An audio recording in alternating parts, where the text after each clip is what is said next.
چاہیے کہ قرآن مجید میں ایمان اور اسلام اور مومن اور مسلم تقریباً ہم معنی اور مترادف الفاظ کے طور پر استعمال ہوئے، اگرچہ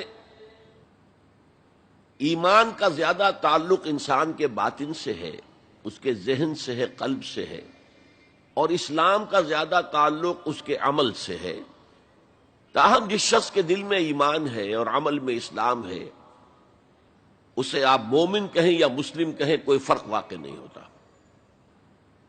Call the rose by any name, it will smell as sweet۔ لیکن یہ کہ اگر دو اصطلاحیں ہیں قرآن کی اور ہمارے دین کی تو لازماً ان میں کوئی فرق ہے، اور یہ جو آج ہم جس کا مطالعہ کر رہے ہیں یہ مقام قرآن حکیم کا اہم ترین مقام ہے اس خاص مضمون کے اعتبار سے۔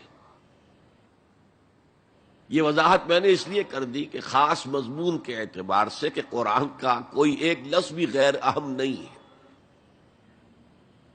لیکن مختلف موضوعات کے اعتبار سے مختلف مقامات کو سب سے بڑھ کر اہمیت کا حامل قرار دیا جا سکتا ہے۔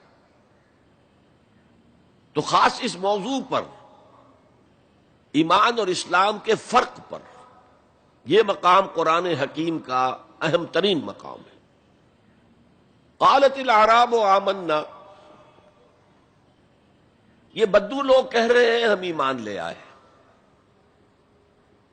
قل لم تؤمنوا، اے نبی ان سے کہہ دیجئے تم ایمان ہرگز نہیں لائے ہو۔ شاید بعض حضرات سوچے یہ ہرگز کا لفظ تم نے کہاں سے ایڈ کر دیا؟ تو عربی میں فعل ماضی کی نفی کا ایک طریقہ یہ ہے کہ ماضی ہی کے صیغے پر ما کا اضافہ کر دے، ما آمنتم، تم ایمان نہیں لائے ہو۔ لیکن فعل مضارع سے قبل لم لایا جائے تو یہ ماضی کی نفی ہے انتہائی تاکیدی۔ لم تؤمنوا، ما آمنتم نہیں کہا، لم تؤمنوا، تم ہرگز ایمان نہیں لائے ہو۔ ولیکن قولوا اسلمنا، ہاں یوں کہو کہ ہم اسلام لے آئے ہیں، یا ہم نے اطاعت قبول کر لی ہے، ہم نے سرنڈر کر دیا ہے، اسلام کی، اسلامی ریاست کی بالادستی قبول کر لی ہے۔ ولیکن قولوا اسلمنا، اور اب دیکھیے نہایت تاکیدی نفی پہلے ہو چکی ہے، لم تؤمنوا، پھر مزید تاکید ولما يدخل الایمان فی قلوبکم، ابھی تک ایمان تمہارے دلوں میں ہرگز داخل نہیں ہوا۔ یہ پھر لما، لم کا اضافہ ہے۔ یہ مقام ہے جہاں ان دونوں چیزوں کو بالکل علیحدہ کر کے ایک دوسرے کے مقابل میں لے آئے ہیں۔ ثابت ہوا ایمان کچھ اور ہے، اسلام کچھ اور ہے۔ ذرا نوٹ کر لیجئے کہ قرآن مجید میں یا اسلام کی اصطلاحات میں تین جوڑے ایسے ہیں کہ جن میں عام اور خاص کی نسبت ہے۔ ایمان خاص ہے، اسلام عام ہے، یعنی ہر مومن تو لازماً مسلم ہے، ہر مسلم لازماً مومن نہیں ہے۔ یہی معاملہ نبی اور رسول کا ہے۔ نبی عام ہے، رسول خاص ہے۔ ہر رسول تو لازماً نبی ہے، لیکن ہر نبی لازماً رسول نہیں ہے۔ یہی معاملہ جہاد اور قتال کا ہے۔ قتال تو لازماً جہاد ہے، لیکن جہاد لازماً قتال نہیں ہے۔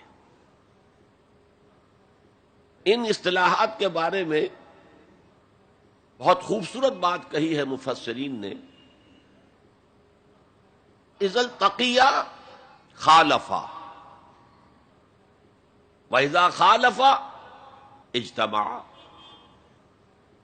جب یہ اصطلاحات سامنے سامنے آتی ہے ایک دوسرے کے آمنے سامنے تو ان کے مفہوم میں اختلاف ہو جاتا ہے، لیکن علیحدہ علیحدہ آ رہی ہو، یہاں پر اکیلی اصطلاح ایمان ہے، یہاں پر اکیلی اصطلاح اسلام ہے، تو ان کے معنی تقریباً ایک ہو جاتے ہیں۔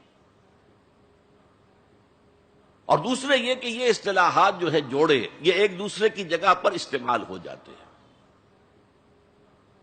تو ایمان کی جگہ اسلام، اسلام کی جگہ ایمان، یہ استعمال کیے جا سکتے ہیں۔ اور جیسا کہ میں نے شروع میں کہا، یہ دونوں تقریباً قرآن کے عام اسلوب کے اعتبار سے مترادف رحمانی الفاظ ہیں، لیکن یہاں انہیں بالکل علیحدہ کر دیا گیا ہے۔